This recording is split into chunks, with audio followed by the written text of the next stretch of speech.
পাকিস্তানের বিপক্ষে মিরপুর টেস্টে অবিস্মরণীয় এক জয় পেয়েছে বাংলাদেশ। আর জিতলে যা হয় আর কি, 7 গুণ মাফ। সবকিছুকেই তখন ভালোই মনে হয়। বাংলাদেশের ক্ষেত্রেও সেটা হচ্ছে।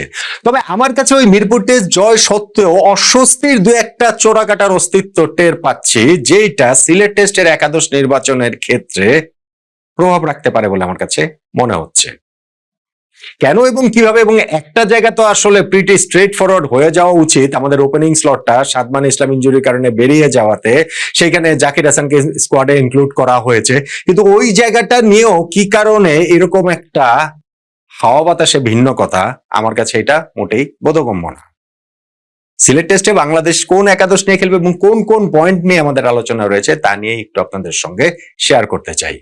আমার কাছে মনে হয় পাকিস্তানের বিপক্ষে এই সিলেট টেস্টে বাংলাদেশের একাদশ নির্বাচনে 3টা বিষয় গুরুত্বপূর্ণ। নাম্বার 1, সিলেটে আমরা কোন কম্বিনেশন নিয়ে খেলবো। মিরপুরে যে 6-5 কম্বিনেশনে খেলেছি, 6 ব্যাটসম্যান 5 বোলার, সেই কম্বিনেশনটাই কি থাকবে নাকি, এবং বোলিং এর ওই কম্বিনেশনের জায়গাটাতেও 3 পেসার 2 স্পিনারই থাকবে কিনা। নাম্বার 2, পেস বোলিং এ ইবাদত হোসেনকে কি এই ম্যাচেও একাদশে সুযোগ দেওয়া হবে। প্লেয়ারদের ব্যাক করা এক কথা, এবং দলের ইন্টারেস্টটা, সবচেয়ে বড় ইন্টারেস্টটা মুহূর্তের হিসাব যদি আমরা করি সেইটা ভিন্ন কথা। সেই জায়গাতে এখানকার ডিসিশনটা কি হবে। এবং নাম্বার 3, আমাদের আসলে কোন দুইজন ওপেনার এই ম্যাচটাতে ওপেন করবেন, যেটা আমি বলছিলাম যে প্রিটি স্ট্রেট ফরওয়ার্ড হওয়ার কথা ডিসিশনটা, কিন্তু সেই ডিসিশনটাও কেন এত গোলমেলে হচ্ছে। দেখো, নাম্বার 1 দিয়ে আমি শুরু করি। আমার মনে হয় যে সিলেট টেস্টও বাংলাদেশ আসলে 6-5 কম্বিনেশনে খেলবে, 6 ব্যাটসম্যান 5 বোলার নিয়ে খেলবে। প্রশ্নের একটা জায়গা হতে পারে যে আমরা 3 পেসার 2 স্পিনার নিয়ে খেলবো নাকি 4 পেসার 1 স্পিনার নিয়ে খেলবো। হ্যাঁ, বাংলাদেশের কথাই বলছি। বাংলাদেশ হোমে একটা টেস্ট ম্যাচ খেলবে, সেখানে আমরা 4 পেসার নিয়ে খেলবো কিনা সেরকম একটা ভাবনার জায়গা থাকতে পারে। সেটা পাকিস্তানের বিপক্ষে সিলেট টেস্টে বাংলাদেশ যে উইকেটটা প্রিপেয়ার করছে সেই জায়গাটাতে আমাদের পেস বোলার, পেস বোলিং এ আমরা পাকিস্তানের চেয়ে যেহেতু অনেক এগিয়ে রয়েছি, সেই আলোচনাটা হচ্ছে। কিন্তু আমার কাছে গিয়ে মনে হয় যে না, এন্ড অফ দ্য ডে গিয়ে এইখানটাতে স্পিনারদের রোলও অনেক বেশি থাকে। মিরপুর টেস্টও আমরা দেখেছি যে স্পেশালি মিরাজ ফার্স্ট ইনিংসে তিনি 5 উইকেট নিয়েছেন, তাইজুল সেকেন্ড ইনিংসে গুরুত্বপূর্ণ ব্রেক থ্রু দিয়েছেন। আমার কাছে মনে হয় না যে মিরাজ তাইজুলকে বাইরে রেখে আমরা আসলে একাদশ করবো। আমরা অ্যাবসলিউটলি 6-5 কম্বিনেশনেই যাব, এবং আমাদের 3 পেসার 2 স্পিনার নিয়ে আমরা এই জায়গাটাতে খেলবো। এখন আছে নাম্বার 2, সেটা হচ্ছে যে ইবাদত হোসেনকে একাদশে রাখা হবে কি হবে না। ইবাদত প্রথম টেস্টটাতে তার অন্য 2 পেস বোলার, নাহিদ রানা তো বিস্ফোরক বিধ্বংসী ছিলেন, তাসকিনও খুব ভালো রোল প্লে করেছেন। তাসকিন পরপর 2টা টেস্ট আসলে খেলতে পারবে কিনা এটা একটা প্রশ্নের বিষয়। তার ফিটনেসের ব্যাপার রয়েছে। এর আগেও বিভিন্ন সময় আমরা জানি যে তাসকিন প্রায় 1.5 বছর পর টেস্ট ক্রিকেট খেলছেন, ফলে পরপর 2টা টেস্ট খেলার মতো ফিটনেস তাসকিনের রয়েছে কিনা এটা হচ্ছে কি একটা প্রশ্ন, যেই প্রশ্নের উপরে ইবাদতের খেলা না খেলাটা নির্ভর করছে বলে আমার কাছে মনে হয়। তাসকিন যদি এই টেস্ট ম্যাচটা খেলতে না পারেন, সেই জায়গাটাতে স্ট্রেট হচ্ছে গিয়ে শরীফুল ইসলাম ঢুকে যাচ্ছেন। ইবাদতের জায়গা নিয়ে তখন কোনো সংশয় না। কিন্তু তাসকিন যদি খেলেন নাহিদ রানার সঙ্গে, সেই ক্ষেত্রে থার্ড পেসার কি আসলে ইবাদত হোসেন থাকবেন কি না।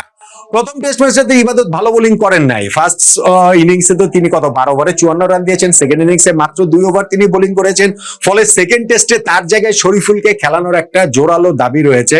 এখন সিলেট মনে করেন যে ইবাদতের হোম মানে মাঠ, ঘরের মাঠ, সেই হিসাবে তাকে খেলানো হবে কিনা, এই আলোচনাটা আমার কাছে আসলে একটুখানি বাড়াবাড়ি মনে হয়। কেননা আমাদের দেশের প্রেক্ষাপটে ইন্টারন্যাশনাল স্টেডিয়াম গুলো, ঘরের মাঠে অনেক বেশি ম্যাচ যে ক্রিকেটাররা খেলেন এবং সেই অ্যাডভান্টেজটা যে তাদের থাকে, আমার কাছে সেটা আসলে মনে হয় না। ফলে অ্যাবসলিউটলি এখানে তিনি ঘরের মাঠে খেলা বলে, সিলেটে খেলা বলে ইবাদতকে খেলানো হবে, আমার কাছে সেটা মনে হয় না। আমি মনে করি যে তাসকিন যদি ফিট থাকেন, নাহিদ রানা তাসকিনের সঙ্গে থার্ড পেসার হিসেবে আমি আসলে শরীফুলকে একাদশে দেখতে চাই।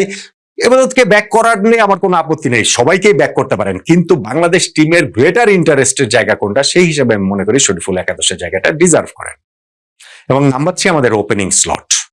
ওপেনার আমাদের যেই 2 জন গত টেস্টে খেলেছেন, সাদমান ইসলাম এবং মাহমুদুল হাসান জয়, 2 জনই খুব বাজে পারফর্ম করেছেন 2টা ইনিংসেই। তারা আউট হয়েছেন হচ্ছে গিয়ে 5 রান, 8 রান, 10 রান, 13 রান।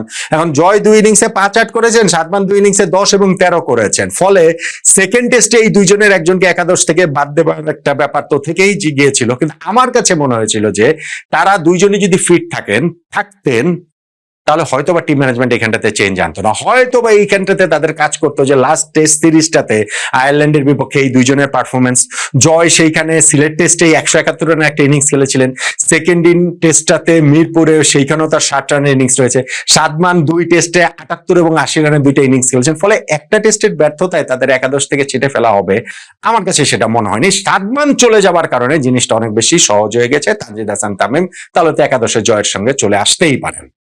এখন এইখানটাতে স্কোয়াডে যে যুক্ত হয়েছেন জাকির হাসান, তাকে আসলে একাদশে রাখা হবে কিনা সেই আলোচনার জায়গাটাও তৈরি হয়েছে। ওই একটা কারণ যে জাকির হাসানের হোম ভেন্যু হচ্ছে গিয়ে সিলেট, আমার কাছে ইবাদতের মতো এইটাও বলে এটা এখানে কেমন একটা গুরুত্ব পাওয়ার কথা না। আবার মনে করেন যে সাদমান তো নাই, জয়কেও বাদ দিয়ে জাকিরকে আর তানজিদ তামিমকে একাদশে রাখা, সেইটাও আমার কাছে যৌক্তিক মনে হয় না। আমি জয়ের সঙ্গে ওপেনিং এ আসলে তানজিদ হাসান তামিমকে দেখছি, তানজিদ তামিমের টেস্ট ডেবু আমি এই টেস্ট ম্যাচটাতে দেখতে পাচ্ছি। তানজিদ তামিমের টেস্ট স্কোয়াডে জায়গা পাওয়াটাই ছিল এক অর্থে একটুখানি চমক। আমাদের নতুন যে সিলেকশন প্যানেল হাবিবুল সুমন ভাইয়ের নেতৃত্বাধীন তারা তানজিদ তামিমকে টেস্টে নেয়ার সময়ই বলেছিলেন যে না, এই এগ্রেসিভ ব্যাটসম্যান যিনি তার ওই ওয়ানডে এবং টি20তে বাংলাদেশের এখন মেইন স্টে হয়ে উঠেছেন ওপেনার হিসাবে, এবং তিনি টেস্টে ওই ব্যাটিং এগ্রেশনটাও টপ অর্ডারে নিয়ে আসবেন সেই এক্সপেকটেশনের জায়গাটা রয়েছে। প্রথম টেস্টে একাদশে সুযোগ পাননি, সেকেন্ড টেস্টে আমি তানজিদ তামিমকে অবশ্যই একাদশে দেখছি। হয়তো বা সাদমান নিজেও যদি সুস্থ থাকেন, জয়েরও এখন একটু নিগেলস রয়েছে, কিন্তু আমার মনে হয় তিনি শেষ পর্যন্ত খেলবেন বা খেলার মতো ফিট থাকবেন, বা টিম ম্যানেজমেন্ট খেলায় কিনা কিন্তু খেলার মতো ফিট থাকবেন। তো এরপরেও আমি চাইতাম যে তানজিদ তামিমের যেন ডেবুটা হোক। সো যেহেতু সাদমান নাই, এই জায়গাটাতে হচ্ছে গিয়ে এই ডেবু নিয়ে আর কোনো প্রশ্ন থাকার সুযোগ আছে বলে আমার কাছে মনে হয় না। তিনি বাংলাদেশের হয়ে 34টা ওয়ানডে এবং টি20ও খেলেছেন, কত 48 49টা খেলে ফেলেছেন। এই ফার্স্ট ক্লাস ক্রিকেটে 25টা যে ম্যাচ খেলেছেন সেইখানটাতে তার 5টা সেঞ্চুরি রয়েছে, average 40, strike rate 77। Strike rate গুরুত্বপূর্ণ না, কিন্তু তানজিদ তামিমের ব্যাটিং এর যে ধরন, তাতে আবার ওইটাও আমাদের টেস্ট ব্যাটিংটাই পুরো চেঞ্জ করে দিতে পারেন। এই একটা ম্যাচে করবেন আমি সেটা বলছি না, তাকে খেলানো হলে তাকে আসলে যথার্থ ব্যাকআপ যেন করা হয় সেই প্রত্যাশার জায়গাটা থাকবে। তানজিদ তামিমের আমি আসলে এই টেস্ট ডেবুটা দেখতে পাচ্ছি। তাহলে আমি যেটা বলছিলাম যে একাদশ নির্বাচনে প্রথম টেস্ট বাংলাদেশ জেতার পরও উইনিং কম্বিনেশন তো আমরা সার্টেনলি ধরে রাখতে পারছি না, এইটা হচ্ছে গিয়ে সাদমানের ইনজুরির কারণে। সেখানে আমাদের যে 3টা প্রশ্নের জায়গা, নাম্বার 1 আমরা কোন কম্বিনেশনে খেলবো, আমি মনে করি অ্যাবসলিউটলি প্রথম টেস্টের কম্বিনেশনে 6 ভাবেই আমরা খেলবো এবং বোলিং এও 3 পেসার 2 স্পিনার নিয়েই আমরা খেলবো। নাম্বার 2 যেটা ইবাদত হোসেন কি খেলবেন কি খেলবেন না, আমার মনে হয় তাসকিন যদি একাদশে না থাকেন, ফিটনেস যদি তার ওইরকম যথার্থ না হয়, সেই ক্ষেত্রে এবাদত একাদশে থাকবেন। কিন্তু যদি নাহিদ রানা তাসকিন এই দুজনই যদি খেলেন, তাহলে থার্ড পেসার হিসেবে শরীফুল ইসলামকে আমি একাদশে দেখতে চাইছি। এবং নাম্বার 3 আমাদের যে ওপেনিং স্লট, সেইখানটাতে মাহমুদুল হাসান জয়ের সঙ্গে তানজিদ তামিমের টেস্ট দেবো হচ্ছে বলেই আমার কাছে মনে হয়। অমিত হাসান আমাদের যে মিডল অর্ডার ব্যাটসম্যান, তাকেও আসলে অপেক্ষায় থাকতে হচ্ছে সেই টেস্ট দেবুর জন্য, মিডল অর্ডার আসলে জায়গা নেই। সিলেট টেস্টে পাকিস্তানের বিপক্ষে বাংলাদেশের সম্ভাব্য সেরা একাদশটা তাই এরকম হতে পারে বা এরকম হওয়া উচিত বলে আমি মনে করি।